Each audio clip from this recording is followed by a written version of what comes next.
Live from the Washington, D.C. area, it's the Inside Scoop, Emerald Planet. All the ecology news that our viewers want to know. Now, here's your host, Executive Director of the Emerald Planet, Dr. Sam Lee Hancock. Hello and welcome to the Emerald Planet as we come to you from Washington, D.C. in the United States as we look around the globe in 144 different nations, looking for those 1,000 best practices, the technologies, services, and the products that are making a difference as we move through the 21st century. And as we go to a planet of 9 billion people by 2050, how we're going to be able to provide the water, the food, the fuel, everything that's needed for the very essence of life and also the basic infrastructure. We have someone that's coming on who has been working on this whole notion as far as the trees being the core, as far as clean air, water, and soil, and be able to improve the availability of water on the planet, at the same time to provide cleanliness, reducing greenhouse gas emissions, and the trees acting as the lungs of Earth. This is David Milarch, who is the co-founder of what's called Archangel Ancient Tree Archive, and he is also the founder of what's called the Champion Tree Project. And David is coming in to us by Skype. And David, are you here? Yes, I am, Sam. There you are. Good to see you, sir. You're looking as handsome as ever.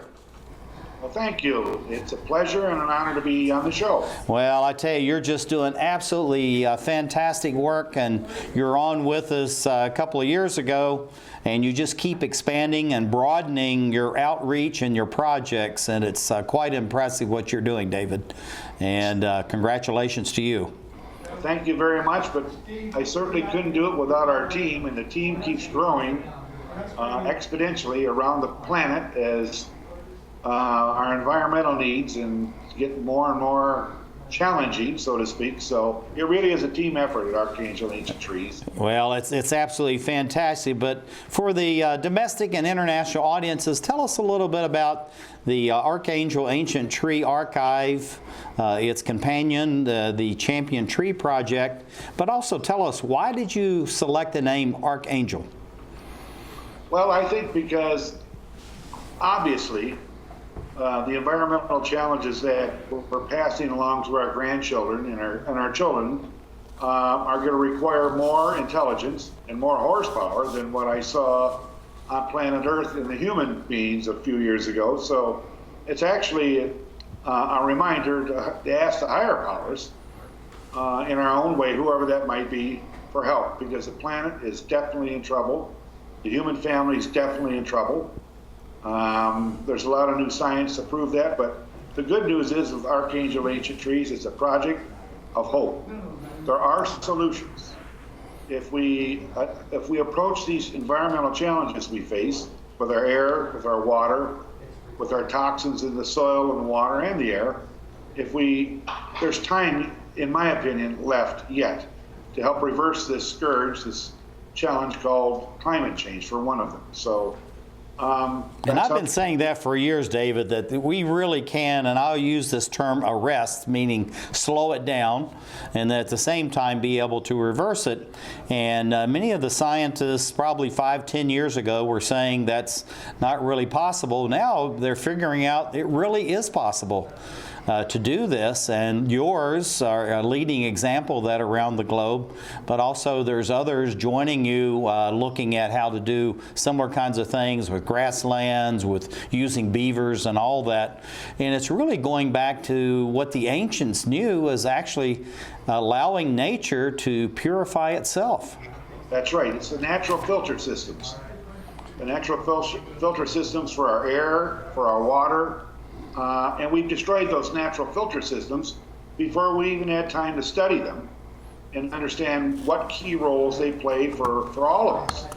And so if we reestablish the natural filter systems in our watersheds, in our urban areas, in our open lands, a simple matter of planting 2 trees a year for every human being on Earth, for the next 20 years, there's 7.5 billion people thereabouts on planet Earth. That would be 15 billion trees a year in over 20 years. they were taken care of, that would make a significant difference. There we go. Full screen. So there are Well, things we- looking at that whole thing, David, I'm going to put up, hopefully we'll have a slide here in a minute of some of these ancient trees and also the champion trees. But really, when you look at this, it's really just using native intelligence that, the world was able to, in a sense, create itself. And now man comes in, destroys much of these natural systems. And what you're doing, David, is you're going back and reestablishing these natural systems. And hopefully you're getting a lot of support and assistance in that. Well, Archangel Ancient Trees is a 501c3 nonprofit. So we rely on the benevolence and the generosity of others all over the world to fund the project. But so far, we're doing all right. We're underfunded. We're at about 30 or 40% funding for next year at this point. But it's important. It's critical right now. We don't have 200 years to reverse this situation and go after it to help reverse climate change, as well as a lot of the other challenges that we have. But what we feel is that cloning the largest and oldest living things on Earth, so trees that are several hundred to several thousand years old, they're still alive. They've lived and survived through the whole human experience of the industrial age of the last few hundred years. And how have they done that? We don't know. It's like with redwoods. Most people don't know that most coast redwoods don't live to be 1,000 years old. Archangel Ancient Trees, we have combed the forest, and we've cloned about 70 different coast redwoods that are 1,500 to 3,000 years old. How did they live twice, 3 times as long on the average? We don't know, but we felt a good educated guess that the genetics of those trees, that if any of the coast redwoods, or like any of the other trees, of the largest and strongest, their genetics would carry them through in their immune systems as we get deeper and deeper into this challenge. So we need, all of us, everyone that's listening, to do something very positive. And planting a couple of trees for each of your family members would make a huge difference if we did that every year, each one of us on the planet. We have the math. We have Steve Kraft. He's on our board, one of our Well, board. he's actually, as you know, sitting right here beside me, being his normal happy self, and we're going to be chatting with him, and he's going to be asking you a question in a minute. But you're talking about, David, planting the trees. I think you know about, we talked about this actually, I believe, about the Kingdom of Bhutan, where on June the 6th of every year, every man, woman, and child in the whole country is to plant 100 trees. And at the end of World War II, it was almost totally denuded of trees. Now it's over 60% under canopy. And that's just an amazing turnaround. And no matter where you go in Bhutan, everything is green. They've able to protect more of the watershed and those kinds of things. So, it all is possible. It is. Go ahead, Steve, ask the next question.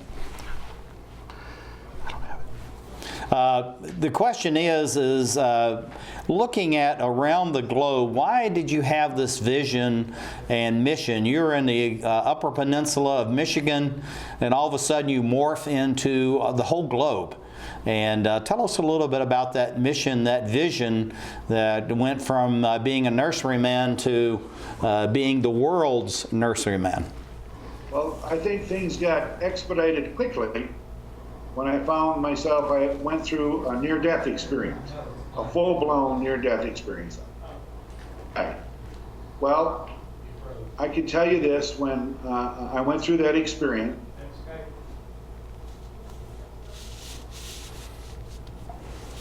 David, I think we've lost the Skype connection. Steve, tell us a little bit about, since you're on the board, a little bit about the Archangel Ancient Tree Archive and the mission, the vision of that. Yeah, I think as David started to talk about there, you know, the initial vision was to go around and clone all of these ancient trees around the world, all these champion trees around the world, and collect those genetics and have basically a living library of these trees on the genetics, you know, genetically living libraries around the world of all of these ancient trees. And for me, what I saw strategically, and you know, as you know, I worked for NASA for a while. I did strategy for NASA, and one of the things I saw about this is really twofold. One is, you know, planting trees is a fairly simple thing to do. So when you're taking on something on the scale of what we're talking about in terms of planting perhaps even billions of trees, it has to be simple to do, right? So that's one thing. You know, strategically, that's really smart.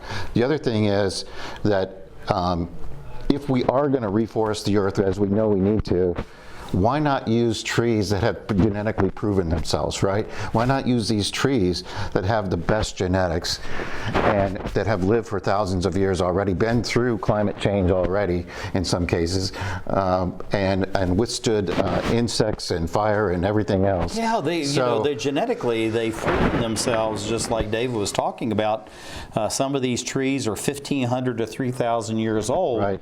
And so you have these, you know, these champion trees, and why not utilize them to improve the stock, not only of just whatever their species is, but also the other species around them. Yeah, so rather than go out on, you know, on Arbor Day and plant any tree, why not plant the right trees in the right places? Is kind of what we're saying. Native species. Native species that are genetically really good trees. David, I think you're back on Skype. We're just about running out of time. Tell us, what do you see for the growth, development, and expansion of the vision of Archangel, say, over the next 5, 10, 15 years? And we've got about 60 seconds to do all that in. Well, tomorrow we're going to climb and clone the largest and oldest tree in Florida, the Lady Liberty cypress. It's 2,000 years old. That's near Orlando. But what's important is people cannot sit on their hands anymore. We all need to take action if we're going to make a dent or turn around this challenge of climate change. And planting the right tree in the right place with the great genetics, 2 trees per person, could go a long ways in making our grandchildren's future a lot more doable. So I would encourage anyone to go to our website, Archangel Ancient Trees, go on Facebook. We have projects coming up all over the world. There are things you can do. We have tree schools where we can come and teach your children how to do what we do. And if we all do a little, we can tackle this thing. Okay, fantastic. Dave, we're going to lose you. This is David Milarch, who is the co-founder of Archangel Ancient Tree Archive and founder of the Champion Tree Project. Steve Kraft is sitting right beside me, a member of the board of directors. Thank you for being with us as we create the Emerald Planet. This is firstgov.gov, where we're obsessed with getting you government information. Brand new student loan applications on the site, baby. This calls for a celebration. Where's your uncle? So in the end, it was either take the astronaut gig or come work here. What can I say? Duty called. Dude, that's my cop. Oh, sorry. Yeah. No, I'm pretty sure that's Sam's cop. Oh, sorry. Yeah. No. Sam's. No. Just log on or email us and get what you need. C, change of address form. That's how it's done. D, driver's license renewal. E, emailing Social Security information. Yeah. Okay. Yeah. Nice, we'll allow it. All right, Ed. What are those? Government surplus cars for auction. You posted those online last time. No, you did. I'm posting them online this time. For all your government information, firstgov.gov. Oh, what have we got here? Sometimes you feel tired. You can't seem to lose those extra pounds off your midsection. And your joints hurt when you take the stairs. Well, you're getting older. But I'm happy to say that there's some simple things we can do to keep you happy and healthy for years to come. We can also lower your risk for some serious diseases the older population is often subject to. Proper nutrition is more important than ever. Your body has changed, you know. Not as many treats. A basic exercise plan, lots of walks and fresh air, and most importantly, come and see me for twice-yearly checkups to help ensure the best possible quality of life. Now, how does that sound? Good boy. Improve the quality of life for your elderly pet. Schedule twice-yearly checkups that include preventive care and regular lab work. A message from the veterinary members of the American Animal Hospital Association.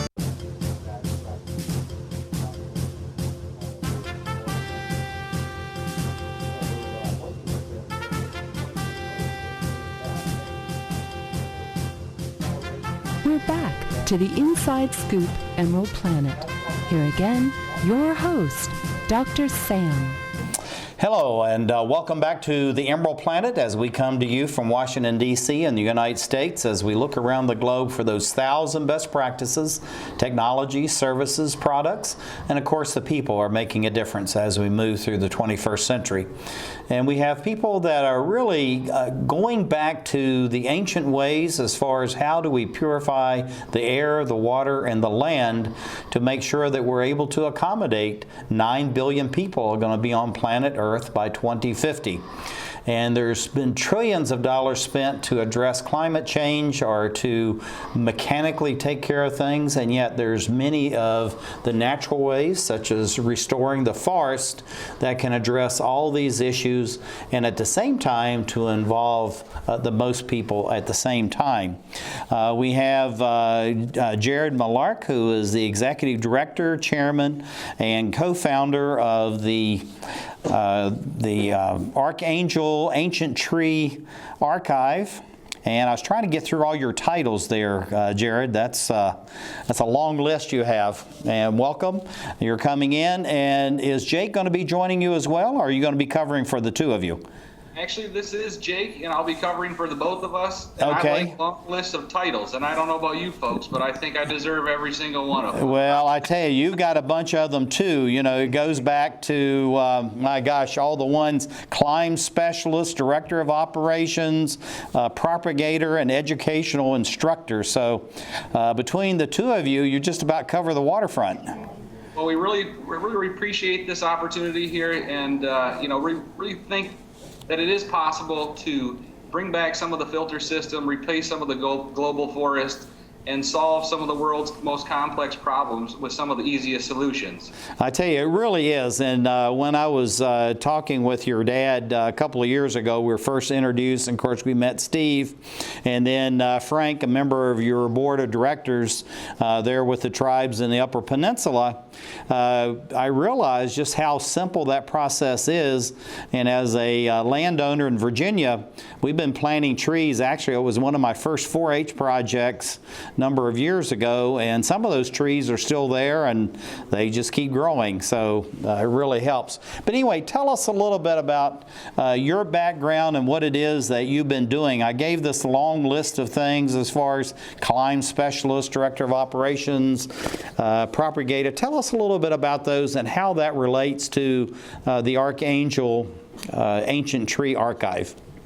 Sure. As you guys kind of have heard, and what you guys have come to know me as is a long list of titles, but basically I'm a 4th generation nurseryman that grows shade trees for the landscape industry, for communities, for big municipalities. This is what we grew up as. So what we used to do as children and as adults for a living is kind of taken over as a passion and try to pass that information on to others. As you guys know, if you plant a tree in your community, or lots of trees in your community, it can raise the house values. It can keep people happy, keep them out of jail, can produce food, firewood, just a laundry list of wonderful things. So what is our excuse for not planting trees and reforesting the earth? We really don't have any at this point. So what we want to do is kind of inspire others. You don't need to be an arborist. You don't need to be the world's best climber to plant trees. What you need to do is have a good time, get out in your community and just make it happen. And these trees can really do magnificent things in your community. Raising property values, controlling erosion, can give you some medicinal benefits, some food benefits. And it's just as simple and as fun as going outside with your friends, planting a few trees, singing songs, having a good time. And that's really what we're all about. We really want to include everyone from grandma to the grandkids. That's what it's going to take. It's not just a certain special project that we're working on with world-class people.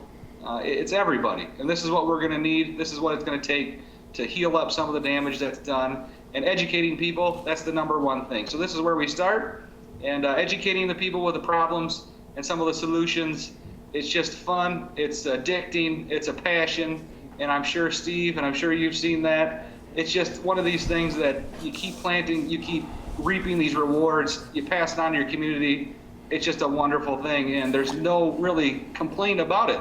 So, well, Jake, looking at all this, of course, every state has its land-grant university, and through the Cooperative Extension Service, they make the seedlings available to the youth, the 4-Hers, and actually people within the communities, the farmers, any kind of landowner, and all the states, including the District of Columbia, have a land-grant university, and this is something that we certainly need to be promoting because they have native species endemic to that particular state or local community that they can do. But, as a young leader yourself, you're showing the enthusiasm and talking about all the benefits, but why would you dedicate your life? Because the work you're doing, it's a lot of fun, you're out of doors, you're able to make your own schedules, but at the same time, it's quite dangerous.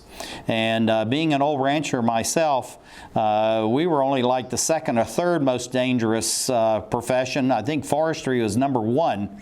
And tell us a little bit about the excitement, but also the danger side of this, and why, as a young person, you really want to continue your whole life this way. Sure, I wouldn't. This is not some type of skydiving event. This is not some bungee jump thing. This is for a purpose. So really risking something is really nothing for me. We've learned a lot.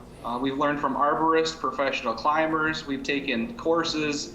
We've climbed some small trees before we're going into the big trees. So risk is always there. Even driving to work can be dangerous. So it's kind of like my thing. I live close to my job, so I'd rather go climb a tree than drive in traffic in D.C. So, to me, well, you're a whole lot safer certainly doing that and you certainly have a much better mental health if you're not trying to drive. And basically, it's about an hour and 45 minutes now one way to drive to work in D.C. So that's certainly not fun.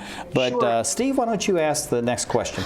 Yeah, Jake, I've seen you up there at the warehouse, and I've seen some of the magic you perform there, and I think maybe it would be good for the audience for you to explain to them kind of briefly what the cloning process is and how the warehouse works and how that's all set up.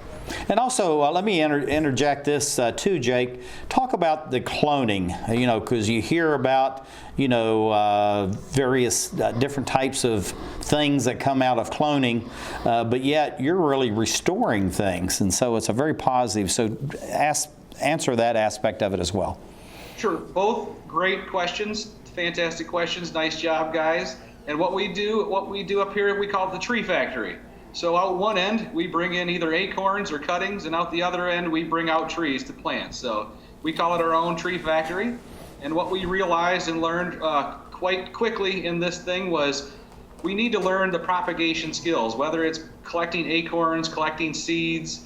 There's certain steps that you need to learn, that you need to know to have great results. So we do seeds, we do cuttings, we do cloning, we do tissue culture, grafting, climbing, everything but the kitchen sink, basically, here at our tree factory. That's what we like to call it. Some trees were basically we were told that some trees were going to be near impossible to clone, like a 3,000-year-old giant sequoia. So, well, we took that with a grain of salt. We took some seeds, we took some cuttings, we took it back to our tree factory. We did some tissue culture, some micro-propagation, some grafting, some vegetative cuttings, and we also did some seeds. So cloning has been going on for a long time in the nursery industry, the plant industry, for a long, long time. We've been creating cultivars in the nursery industry hundreds of years for pretty flowers, pretty fall color, nice growth habit. But what we're trying to do is create an eco-warrior tree, the biggest, oldest, strongest tree that stands the best chance with climate change in the adverse conditions that we have. Now, this is something, Jake, that your dad shared with me, and you can either correct me or reinforce it, but he was saying that if you take these champion trees or these ancient trees and you have no more than about 20% in a stand of whatever variety it is, they'll actually help to strengthen and expand the life and the quality of those trees within which you're planting those. Is that true? And what would be the process for doing that? Sure, that is absolutely true. We don't condone planting monocultures, planting thousands and thousands of the same exact tree. Now imagine planting a super grove, some of the oldest trees with some of the tallest trees with some of the biggest trees all in their region, then planting those back and letting them go to the natural cycle of seeding and propagating themselves. So literally we could plant some of the world's tallest trees with some of the world's biggest trees next to each other and let Mother Nature take over. A few thousand years later, we think we will have a super grove. And that's the important part of what we're trying to do here. We're not trying to push a monoculture, plant 1 million of this exact same clone. We're trying to produce genetically superior trees and then give them out for a donation, a reasonable donation. A lot of the times it's for free. And like you guys were talking about with your local conservation societies, the career tech centers, the high school kids, this is what we do. After school programs, Saturdays, Fridays after work, go out there, talk to the kids, get some kids fired up. Literally hundreds, thousands of trees have been planted in our region just like this, of genetic superior quality, and we have a damn good time too. So, Jared, Jake, we're going to run out of time here in just a few minutes. I got two other questions. One is, what do you see for the future as far as the Archangel and where it's going to be in the next 5 or 10, 15 years? But before that, how would you encourage other young people like yourself to get involved in this new green industry as far as expanding and strengthening the forest? And we got about 1 minute to do all that. Excellent. Well, I really feel like the young people can really get involved here. Let's talk about some of the issues that you have near DC. You know, a lot of this pollution, agricultural pollution that's drifting on into the bays and things like that. Imagine planting riparian buffer zones with some of the Girl Scouts, some of the Boy Scouts, some community groups, and literally solving some of those problems that have taken our fresh water and some of those wonderful things away from us. As simple as getting out there, working with the kids, educating them, and getting it done. And this happens literally in a few weeks. So we feel like some of the world's biggest problems, like Toledo ran out of fresh water with an algae bloom. A lot of that could have been picked up, the phosphorus from the farms with trees and riparian buffer zones in swales that could have solved a lot of that. Real simple with a lot of kids. And it doesn't take much. It takes lunch and gas money to get there. So we feel like if we can do this here in Coatmish, Michigan, you guys in Washington, D.C. have no excuse. So, Jake, where are you going to be in the next 5, 10 years? And you got about 10 seconds. I hope to be all over the planet in all the biggest trees, and I hope to have all you guys with me. So thank you. Okay, fantastic. This is Jake Milarch, and he's with the Archangel Ancient Tree Archive as we create the Emerald Planet. One day these rats were playing in the woods. Well, it's some matches and that's no good. Listen to smoke before you give it a try. Only you. Don't play with matches. Don't play with fire. Cause there's nothing very funny about ripped off life. Nothing very nice on a homeless mind. So if a gorgeous force is what you desire, don't play with matches.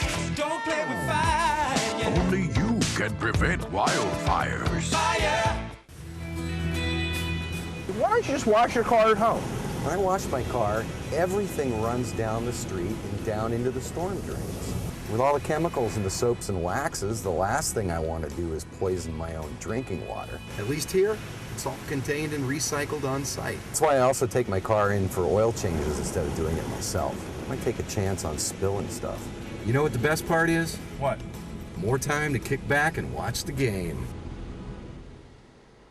How far would you go to protect the planet? I want you to build an ark.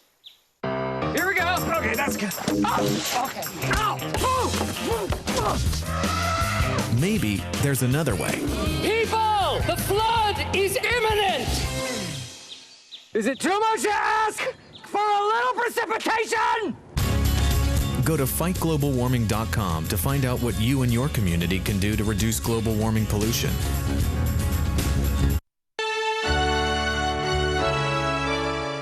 Somewhere around the world, there are men and women of the armed forces risking their lives, helping rebuild communities after natural disasters, collecting toys for needy children, tutoring kids in school.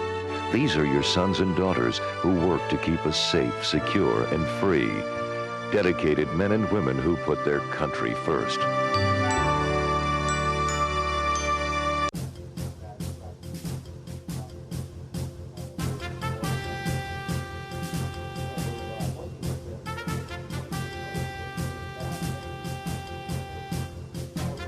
We're back to the Inside Scoop Emerald Planet. Here again, your host, Dr. Sam. Welcome to the Emerald Planet as we come to you as we look around the globe in 144 different nations. And adding to that is hundreds of Native American nations that are actually involved in what's going on around the globe, and at the same time involved in improving the environment. We have a gentleman that actually has been over in Paris, France at the United Nations Conference on Climate Change, and was actually representing not only his own area, which is in the Upper Peninsula in Michigan for the United Indians of Michigan, but also indigenous tribes all around the globe. This is Frank Ettawageshik, who is the Executive Director for the United Tribes of Michigan, and also is a special representative in the Worldwide Indigenous Peoples for the United Nations Conference on Climate Change.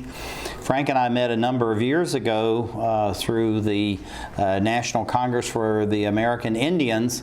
He's an absolutely fantastic leader for the people in Michigan and all the communities, but also leading the indigenous peoples. And Frank is coming in with us by telephone, and sitting right beside me is a very special guest, special friend that's been with us before. This is Steve Kraft, member of the Board of Directors of the Archangel Ancient Tree Archive, member of the Champion Tree Project, and also president Strategyman LLC. And we'll be talking about that later on. But Frank, I think you're here by phone, correct? Yes, that's correct. Frank, we're glad to have you, and congratulations on the work you're doing internationally for all the indigenous peoples that you're representing. Thank you. You know, I wanted to talk just briefly about that, and that I'm the Executive Director of the United Tribes of Michigan, and as that, we're involved with the National Congress of American Indians. When I was in Paris, I was there representing the National Congress of American Indians, and I was part of the North American caucus of the International Indigenous Peoples Forum on Climate Change. There were some 200 of us from all over the world, from different indigenous nations that were there to make sure that our voices were heard. Frank, the engineer is saying, can you get a little closer to your speaker? You're very faint in coming through, and they're trying to boost the sound. Okay, use the speakerphone. We'll try this. Yeah, and if you can avoid the speakerphone, that would be even better. Well, but anyway, it came through what you're saying about that, but if you'll give us the last statement as far as the relationship with indigenous peoples around the globe. Yes, while I was there, of course, for the National Congress of American Indians, we were part of the North American caucus as part of the Frank, you're fading out again, sir. You need to get as close to your phone as possible. I am actually, so we're doing the best we can. There, right no, now. you got it. That's it. That's perfect. Okay. Wherever you have it right now, don't get away from it, okay? Okay. And we're, anyway, we were part of 200 people there from all over the world that were working on making sure that indigenous people, the rights of indigenous peoples, were part of this agreement, and that human rights were represented in this agreement that was done in Paris. Oh, that's absolutely incredible. Tell us a little bit about your work as Executive Director for the United Tribes of Michigan, and then how that relates into all these other indigenous peoples that you're working with from various countries around the globe, and also the number of tribes that you have in your area and where you're physically located in Michigan would be very helpful. Sure. I live at the tip of the lower peninsula of Michigan, right near the Mackinac Straits. We represent the United Tribes of Michigan. We work for all 12 tribes in the state, and we're part of larger groups, the Midwest Alliance of Sovereign Tribes and the National Congress of American Indians. We're interested in fulfilling our sacred duties to protect the earth, and anything we can do that will help fulfill those duties are really important to the tribes. And so it's important for us to work with people that are working on issues as dealing with the issues of climate change and also with protecting the earth, such as the Archangel Ancient Tree Archive. Well, and I really thank you for introducing me to David Milarch and the folks there at the Archangel Ancient Tree Archive, because they're just doing phenomenal work, and it's just amazing to go from the nursery that they had there in your area, and now they're covering literally the whole globe, and it's just like your outreach where you're really global now in the work that you're doing. And so looking at what you're doing, what is the sacred trust that you have between the tribes, nature, and really all of humanity? Indigenous peoples, not only from our area, but from all over the earth, live close to the earth and have that tie to the earth. In the same way, all people on earth are indigenous somewhere. And many of them, however, have lost their ties to the earth. And what we've found as I've traveled around the world and been at various meetings all over is that indigenous people, almost to a person, everywhere I've been, believe that the teachings that we have, that those teachings, when people follow them, that's the savior, that's going to be what saves mankind. Because we're talking about protecting the earth, but it isn't the earth we're protecting. We're in the middle of a mass extinction right now, and we have to decide if our species is going to survive this extinction. And that's what's at stake. We have to continue to work on making sure that the earth is habitable for us. And that's really what we're trying to do, and doing that, we're protecting this sacred trust we have with the earth. Looking at that sacred trust, this is something I know because I've met indigenous peoples now in over 80 countries as I travel around the globe. And this is something that's articulated in all these areas, even in a very sophisticated ancient country like Japan, through Shinto and many of their indigenous religions, they still have the same trust that you have with Native Americans in the United States. And how are you really propagating that and sharing that information, say, through like the United Nations? Well, one of the things is just to be present at these meetings, to make sure we had a strong presence, to absolutely make sure that people were aware that we had a strong opinion and that we voiced that opinion, not in a violent way, but we voiced that opinion in a very strong way and did the best we could to make sure that the agreement that came out of Paris was based on human rights and also on the rights of indigenous peoples. Now, there are some issues with that agreement, and I think the things that we have to do, what we have to do is find ways to make sure that it's implemented. It's not just a matter of reducing the emission of greenhouse gases, but we need to recapture that carbon. And that's where Archangel comes in. Mm-hmm. And the planting of trees is something that each and every person can do It's not something that you know, this problem is so big that it seems like it's outside of people's grasp. And yet here is something that people can actually do. Every one of us can plant a tree a year, 2 trees a year. We can do a number of things, 100 trees. But what we do individually can have a significant difference in keeping the Earth in a habitable temperature range for human beings. I tell you, it's a fantastic philosophy. We're doing okay now as far as the telephone connection. Steve, why don't you ask the next question? Frank, when I talked to you last night, we were talking about your experience in Paris, and you told me how you felt when you left that meeting, and I thought that was pretty profound. Could you just relay to the people how you felt about the Paris talks and how they went? Well, when we were going into those talks, we remembered what happened at Copenhagen. We remembered how things were left in a very uneasy place. And there were a lot of the people going there, the nation states themselves, but all of us that were going representing indigenous peoples, as well as all of those representing human rights issues. We were really apprehensive that something would not get done.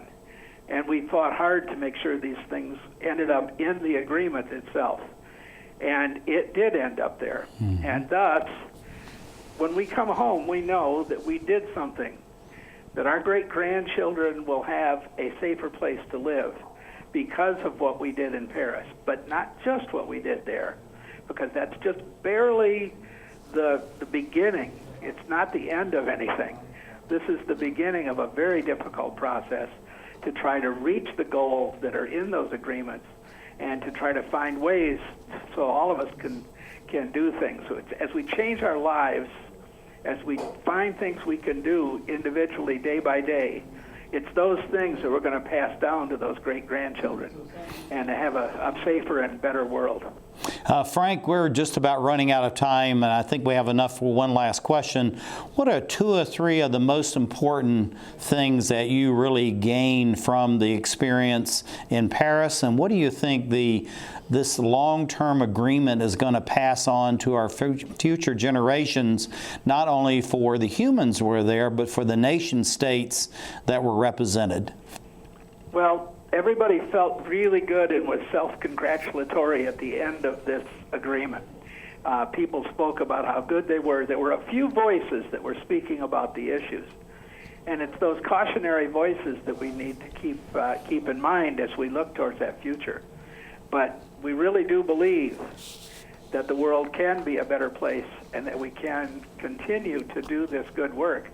But it's going to require the action of everybody. And I once again say that I felt so much better knowing that even though I was only one of 45,000 people who went there, that I was there and I was able to help make a difference. Well, I'll tell you, it's absolutely fantastic. And this is Frank Ettawageshik, who is the Executive Director for the United Tribes of Michigan, also was a special representative on the Worldwide Indigenous Peoples at the United Nations Conference on Climate Change in Paris, France. And thank you for being with us as we look around the globe to create the Emerald Planet. So they say it's a man's world? I don't see anybody's name on it. While they were doing their thing, we slowly changed our world. Today, women can do anything men can do. And there's one thing we're even better at.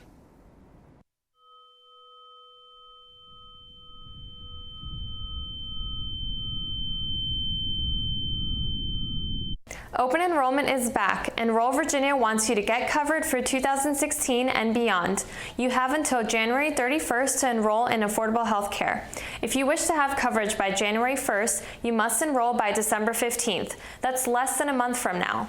Remember, the penalty for not having health insurance next year is a minimum of $695 per person. Don't think twice about it. To find an enrollment event near you or to get free help with the application, visit our webpage or give us a call. El periodo de inscripción ha comenzado. Enroll Virginia quiere que tú y tu familia tengan cobertura médica este próximo 2016. Tienes hasta el 31 de enero para inscribirte. Si deseas cobertura desde el 1 de enero, debes inscribirte antes del 15 de diciembre. Recuerda que si no tienes cobertura el próximo año, te multarán una suma mínima de $695 por cada adulto. No lo pienses más y visita nuestra página para más información o para ayuda con la solicitud.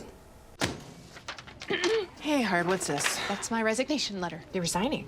Why? Because you're constantly ignoring me. You're half as active as you used to be, and you get stuff like this. You've been putting me under a lot of pressure lately. That's why I'm ready to quit. I forgot.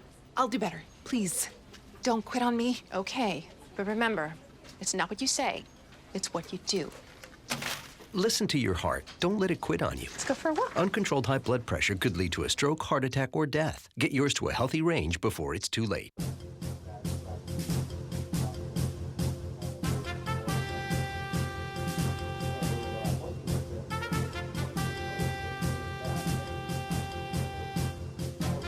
We're back to the Inside Scoop Emerald Planet. Here again, your host, Dr. Sam. Hello, I'm Dr. Sam Hancock, the President and Executive Director of Emerald Planet TV in Washington, D.C. We come to you on a week-to-week basis, looking around the globe in 144 different nations, looking for those 1,000 best practices, the technology, services, products, and of course the people are making a difference as we move through the 21st century. And as we go to a planet of 9 billion by 2050 and possibly 12 to 13 billion by the end of this century, how are we going to be able to take care of them so that people have an increased quality of life and not just exist? And we have two gentlemen that are with us that are actually working on that very project. That's their life's mission. One is David Milarch. He is the co-founder of the Archangel Ancient Tree Archive and founder of the Champion Tree Project. And sitting right beside me and a member of the board for Archangel is Steve Kraft. He also has his own company called Strategyman LLC. And Steve, I want you to tell us a little bit about that in a minute. Okay. But David, welcome to the Emerald Planet, and we're glad to have you back with us to talk about Archangel. And we have Steve right beside us in case we lose you by the Skype. But David, if you'll kick off a little bit, I know that you've been working for many years. You're actually setting the stage through the Archangel Ancient Tree Archive, but you've discovered new ways of doing things as far as the cloning and also finding the seedlings and the seeds, propagating seeds and all that to clone these very ancient trees, some of them 1,500, 3,000 years old. You've been told repeatedly you can't do it, but you keep expanding your outreach to do it. What is the secret sauce and how you do this through Archangel? Well, number one, you can never fail. You quit trying. That's one of the things that we live by. But also it's through trial and error and getting the right people in your circle of the program. And we have 3 or 4 of some of the best propagators on the planet. One is my son, Jake, Tom Broadhagen, his partner. They've done many, many dozens of species of trees. And every academic on the planet said, you cannot clone a 6,000-year-old tree. It won't work. When we started with giant sequoias, they said, any giant sequoia over 80 years old can't be cloned. We've tried in many countries.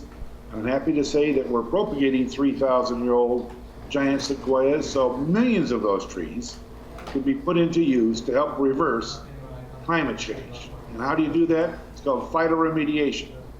They suck the carbon out of the air and they eat that, CO2, that's their food. They exhale oxygen, which we need, so it's part of the natural process, and we're using the biggest, strongest, old-growth trees, utilizing them instead of the puny trees that have a red leaf or a pink flower, or something that I'd call a French poodle that isn't part of the solution.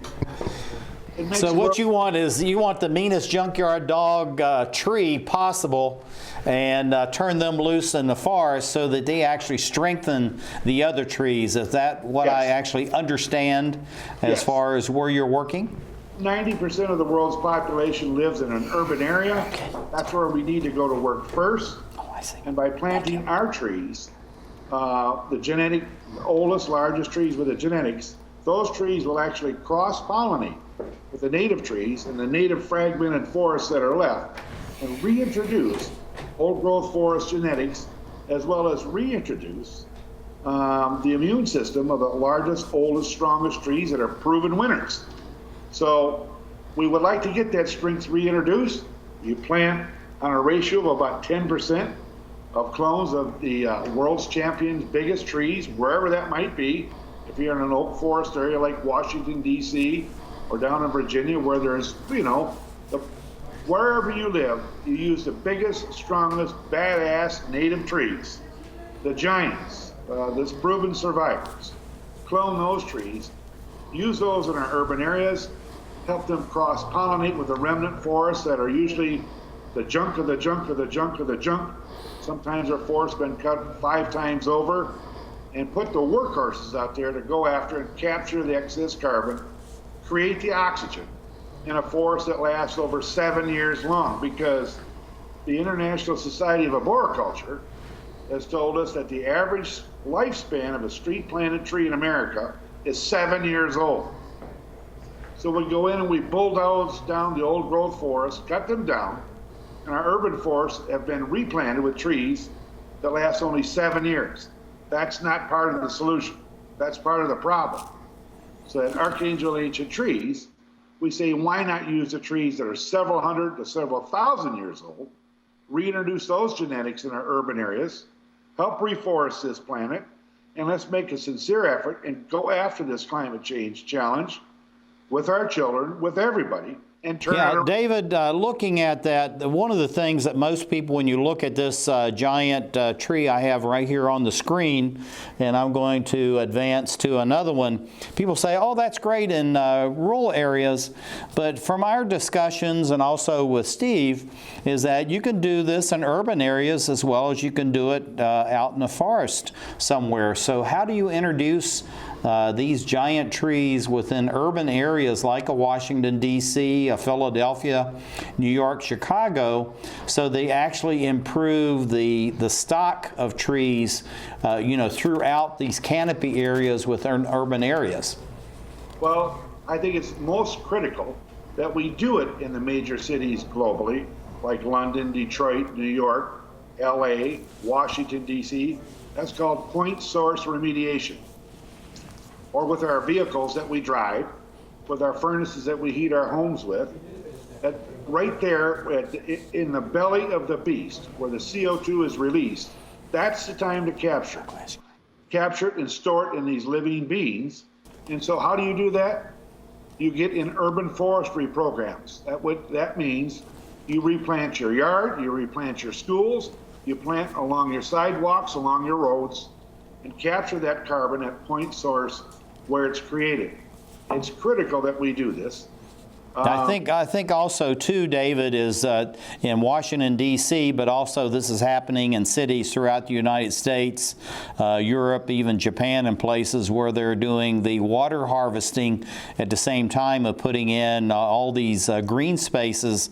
And I think what you're talking about really relates to how do you mix planting these old growth trees in with the water harvesting, and all that goes together to remediate the air, but also to improve the soil. But let me ask Steve the next question. Steve, triggering off of what David just told us over the last few minutes, what do you see as some of the most positive climate change techniques that are being applied through Archangel that you've seen, and that then this can be replicated all the way around the globe? It's not just a U.S.-centric type of activity. I think there's a couple things there that we want to pay attention to. One is we have transmigrated some of the ancient forests, okay?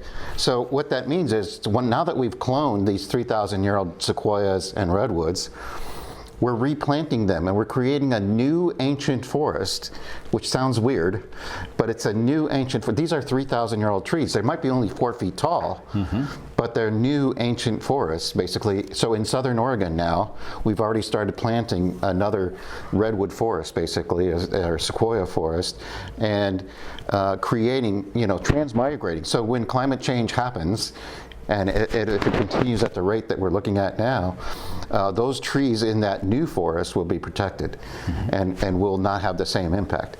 I think the other thing that's part of this or the same negative impact that climate change is having on the trees. So one of the things is when the trees grow 350 feet tall, it's not gravity that brings water up to the top of the tree. Gravity is their enemy, right? So one of the things that happens in California is the fog comes in. And these trees take the water from the fog, which is how they get to be 350 feet tall. Okay, they're not trying to pull it up through the roots all the way up to the top of the tree. But what's happening now is that pattern of fog is changing with climate change. And they're starting to think, well, maybe some of these ancient trees, 3,000 years old, they've lived for 3,000 years. If they don't get that fog pattern in, they're not going to survive, and we want to make sure they survive. Yeah. David, back to you. This is something you and I have talked about in the past, this whole thing of planting trees so that we actually go back to the more traditional rain patterns that we've had in the past. And this whole thing of we've really, when we remove all this greenery, we're disturbing everything. We're disturbing the soil, the water, the air, and so you have very strong opinions about plant the trees, clean the air, but also bring back the rain. Tell us a little more about that. Well, number one, Sam, we need to take the right trees in the right place. So wherever you're listening to this program, we're not saying plant the redwoods and sequoias in your country, your city, but to go into your area and clone the largest and oldest remaining trees of those species that have been in your area for thousands of years. And what happens when we do that? Well, we take a look at Iraq. Did you know that in biblical times, Iraq was thought to be nearly the Garden of Eden for old growth forests? Those trees were cut down, and when we cut down our trees, like the west coast of the United States, like the Great Plains, we've cut down 98% of the old growth forest in the United States. We create a desert. You need trees to capture rain. There's lots of science that proves that. You need trees to filter not just the air, but the water also. So we use our willows, we use specific trees. If you go on our website, you can see the dogwoods, the willows, or the phytoremediation for watersheds. The specific tree, the right tree in the right place. But if people are listening, go to our website. It becomes more and more clear. The largest, oldest trees of wherever you're listening to this from, and putting those back into the natural filter system, that's probably the most important thing that we can do. Let me ask Steve the next question. We're running out of time, David. We only have about 30 seconds, actually. Okay. What do you see Archangel doing over the next 5, 10, 15 years that's going to be able to change this whole negative pattern as far as climate change? What do you see? Well, as we've said, pretty much anybody can plant a tree. And what we see is creating this living library for each country or each region, and then getting people to go out and plant these genetically, fine trees, basically, for wherever they are. And if we get everybody to go out and put a tree in the ground, that's going to make a difference. That's fantastic. Well, we have coming in by Skype David Milarch, who is a co-founder of the Archangel Ancient Tree Archive. Sitting right beside me is Steve Kraft, member of the board of directors. Steve, thank you very much for being here and taking that long trek from Virginia Beach. And thank you for being with us as we create the Emerald Planet.